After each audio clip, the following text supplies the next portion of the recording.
اعوذ باللہ من الشیطان الرجیم بسم اللہ الرحمن الرحیم اللہم صلی علی محمد وعلی آل محمد۔ جس دن آپ کو معمول سے زیادہ درود پاک پڑھنے کی توفیق عنایت ہو اس دن سجدہ شکر یا شکر کے نوافل ضرور ادا کریں۔ وہ رب پتہ نہیں ہماری کس بات پر اتنا راضی ہوا اور ہمیں توفیق عنایت کر دی۔ پھر جب آپ اس احسان اور نوازش کا شکر ادا کریں گے تو انشاءاللہ برکت ضرور نصیب ہوگی۔ قدرت اللہ شہاب اپنی کتاب شہاب نامہ میں لکھتے ہیں کہ ایک بار میں کسی دور دراز علاقے میں گیا ہوا تھا۔ وہاں پر ایک چھوٹے سے گاؤں میں ایک بوسیدہ سی مسجد تھی۔ میں جمعے کی نماز پڑھنے اس مسجد میں چلا گیا تو ایک نیم خواندہ یعنی کم پڑھا لکھا ایک نیم خواندہ سے مولوی صاحب اردو میں بے حد طویل خطبہ دے رہے تھے۔ ان کا خطبہ گزرے ہوئے زمانوں کی عجیب و غریب داستانوں میں سے اٹا بھرا ہوا تھا۔ کسی کہانی پر ہنسنے کو جی چاہتا تھا اور کسی پر حیرت ہوتی تھی، لیکن ایک داستان کچھ ایسے انداز سے سنائی کہ تھوڑی سی رکت طاری کر کے سیدھی میرے دل میں اتر گئی۔ یہ قصہ ایک باپ اور بیٹی کی باہمی محبت اور احترام کا تھا۔ باپ حضرت محمد صلی اللہ علیہ وآلہ وسلم تھے اور بیٹی حضرت بی بی جان سیدہ فاطمہ سلام اللہ علیہا تھیں۔ مولوی صاحب بتا رہے تھے کہ حضور رسول کریم صلی اللہ علیہ وآلہ وسلم جب اپنے صحابہ کرام رضی اللہ تعالیٰ عنہ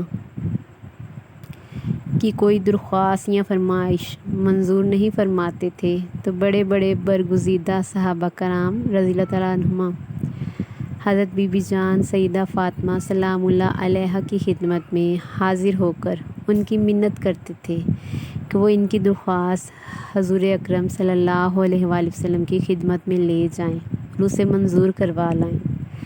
حضور کریم صلی اللہ علیہ وآلہ وسلم کے دل میں بیٹی کا اتنا احترام اور پیار تھا کہ اکثر اوقات جب حضرت بی بی جان سیدہ فاطمہ سلام اللہ علیہا ایسی کوئی فرمائش یا درخواست لے کر حاضر خدمت ہوتی تو حضور اکرم صلی اللہ علیہ وآلہ وسلم خوش دلی سے منظور فرما لیتے۔ اس کہانی کو قبول کرنے کے لیے میرا دل بے اختیار آمادہ ہو گیا۔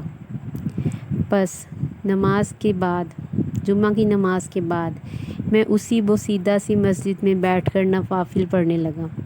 کچھ نوافل میں نے حضرت بی بی جان سیدہ فاطمہ سلام اللہ علیہا کی روح مبارک کو ایصال ثواب کی نیت سے پڑھے۔ پھر میں نے پوری یکسوئی سے گڑ گڑا کر دعا مانگی۔ قدرت اللہ شہاب صاحب کہتے ہیں کہ میں نے دعا مانگی کہ یا اللہ میں نہیں جانتا کہ یہ داستان صحیح ہے یا غلط، لیکن میرا دل گواہی دیتا ہے کہ یہ تیرے آخری رسول صلی اللہ علیہ وآلہ وسلم کے دل میں اپنی بیٹی خاتون جنت رضی اللہ تعالیٰ عنہا کے لیے اس سے بھی زیادہ محبت اور عزت کا جذبہ موزن ہوگا۔ اس لیے میں اللہ سے درخواست کرتا ہوں کہ وہ بی بی جان فاطمہ الزہرا رضی اللہ تعالیٰ عنہا کی روح مبارک کو اجازت فرمائیں کہ وہ میری ایک درخواست اپنے والد گرامی صلی اللہ علیہ وآلہ وسلم کے حضور میں پیش کر کے منظور کروا لیں، اور یہ درخواست یہ ہے کہ میں اللہ کی راہ کا متلاشی ہوں، سیدھے سادے رستوں پر چلنے کی سکت نہیں رکھتا۔ اگر سلسلہ اویسیہ واقعی افسانہ نہیں بلکہ حقیقت ہے تو اللہ کی اجازت سے مجھے اس سلسلہ سے استفادہ کرنے کی ترکیب اور توفیق عطا فرمائی جائے۔ اصل میں اویسی سلسلہ اس کو کہتے ہیں کہ اگر آپ کو کسی ایسی ہستی سے براہ راست فیض ملے جو اس زمانے کی نہ ہو، کسی پہلے زمانے کی، اور آپ ان سے فیض حاصل کرنا چاہتے ہیں تو یہ اویسی سلسلہ ہے۔ اس بات کا میں نے اپنے گھر میں یا اپنے باہر کسی سے بھی ذکر نہیں کیا۔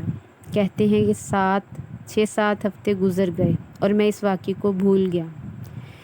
پھر اچانک 7 سمندر پار کی میری ایک جرمن بھابھی کا ایک عجیب خط موصول ہوا۔ کہتے ہیں کہ جو اسلام قبول کر چکی تھیں اور نہایت اعلیٰ درجے کی پابند صوم و صلاۃ خاتون تھیں۔ انہوں نے لکھا تھا کہ رات میں نے خوش قسمتی سے، ان کی بھابھی یہ کہتی ہیں، قدرت اللہ شہاب بتا رہے ہیں کہ ان کی بھابھی نے دیکھا کہ میں نے رات خوش قسمتی سے حضرت بنت رسول اللہ صلی اللہ علیہ وآلہ وسلم کو خواب میں دیکھا، یعنی حضرت فاطمہ الزہرا رضی اللہ تعالیٰ عنہ کو خواب میں دیکھا۔ انہوں نے میرے ساتھ نہایت تواضع و شفقت سے باتیں کیں اور فرمایا کہ اپنے دیور قدرت اللہ شہاب کو بتا دو کہ میں نے اس کی درخواست اپنے برگزیدہ والد گرامی صلی اللہ علیہ وآلہ وسلم کی خدمت میں پیش کر دی تھی۔ انہوں نے ازراہ نوازش کو منظور فرما لیا ہے۔ وہ خط پڑھتے ہی میرے ہوش و حواس پر خوشی اور حیرت کی دیوانگی سی طاری ہوگی۔ قدرت اللہ شہاب کہتے ہیں کہ مجھے یوں محسوس ہوتا تھا کہ میرے قدم زمین پر نہیں پڑ رہے بلکہ ہوا میں چل رہے ہیں۔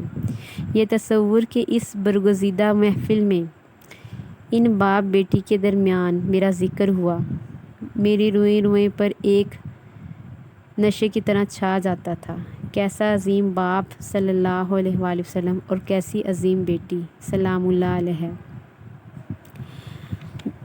یہ بات میں بند کمرے میں کافی دیر تک سوچتا رہا۔ اس کے بعد کچھ عرصہ تک مجھے خواب میں مختلف بزرگ ہستیوں کی صورت میں نظر آنے لگے، جن کو نہ تو میں جانتا تھا اور نہ ان کی باتیں سمجھ میں آتی تھیں میرے، اور کہتے ہیں کہ نہ ان کے ساتھ میرا دل بھیگتا تھا۔ پھر قدرت اللہ شہاب صاحب کہتے ہیں کہ پھر ایک خواب میں مجھے ایک نہایت دل نواز اور صاحب جمال بزرگ نظر آئے، جو احرام پہنے ایک عجیب سرور اور مستی کے عالم میں خانہ کعبہ کا طواف کر رہے تھے۔ میرا دل بے اختیار ان کے قدموں میں بچھ گیا۔ وہ بھی مسکراتے ہوئے میری جانب آئے اور مطاف سے باہر حتیم کی جانب ایک جگہ مجھے اپنے پاس بٹھا لیا اور بولے، میرا نام قطب الدین بختیار کاکی ہے۔ تم اس راہ کے آدمی تو نہیں ہو، لیکن جس دربار سے تمہاری منظوری ہوئی ہے اس کے سامنے ہم سب کا سر تسلیم خم ہے۔ پھر ان بزرگ نے شہاب صاحب کو کچھ امتحان اور آزمائشیں دیں اور کچھ عرصے کے بعد قدرت اللہ شہاب کو روحانی تربیت پر مبنی خطوط ملنا شروع ہو گئے 90 کے نام سے، اور یوں وسیلہ فاطمہ رضی اللہ تعالیٰ عنہا کی برکت سے قدرت اللہ شہاب کی اویسی سلسلہ میں شمولیت ہو گئی، یعنی کہ وسیلہ فاطمہ رضی اللہ تعالیٰ عنہا سے انہوں نے جو مراد مانگی تھی وہ پوری ہو گئی۔ تو بتانے کا مقصد معزز سامعین صرف اور صرف اتنا ہے کہ آپ اپنی وہ خواہشات جن کا آپ سالوں سے انتظار کر رہے ہیں، میں نے پچھلی ویڈیو میں بھی بتایا کہ ہر انسان کی خواہشات ہوتی ہیں لائف میں اور ان کو حاصل بھی کرنا چاہتا ہے، تو آپ بھی ضرور اپنی خواہشات وسیلہ فاطمہ رضی اللہ تعالیٰ عنہا سے ضرور مانگیں، اللہ تعالیٰ سے مانگیں، اور انشاءاللہ آپ کی جھولی ضرور بھریں گے اللہ تعالیٰ۔ اور یہ نوافل کیسے پڑھنے ہیں وہ میں نے پچھلی ویڈیو میں بتایا ہوا ہے اس کا طریقہ، تو اللہ پاک ہم سب کی جائز مرادیں پوری کرے، ہم سب کو زیادہ سے زیادہ درود پاک پڑھنے کی توفیق عطا فرمائے۔ اللہ پاک ہم سب کے لیے دین و دنیا کی بھلائیاں، کامیابیاں اور آسانیاں پیدا فرمائے اور نعمتیں عطا فرمائے، آمین ثم آمین یا رب العالمین۔ ویڈیو اچھی لگے تو ایک بار درود پاک ضرور لکھ دیا کریں کمنٹس میں، تاکہ جب تک لکھا رہے آپ کو اس کا ثواب ملتا رہے، اور دعاؤں میں سب کو یاد رکھا کریں۔ اللہ پاک سب کو اپنی حفظ و امان میں رکھے، آمین ثم آمین یا رب العالمین۔ اللہم صلی علی محمد وعلی آل محمد۔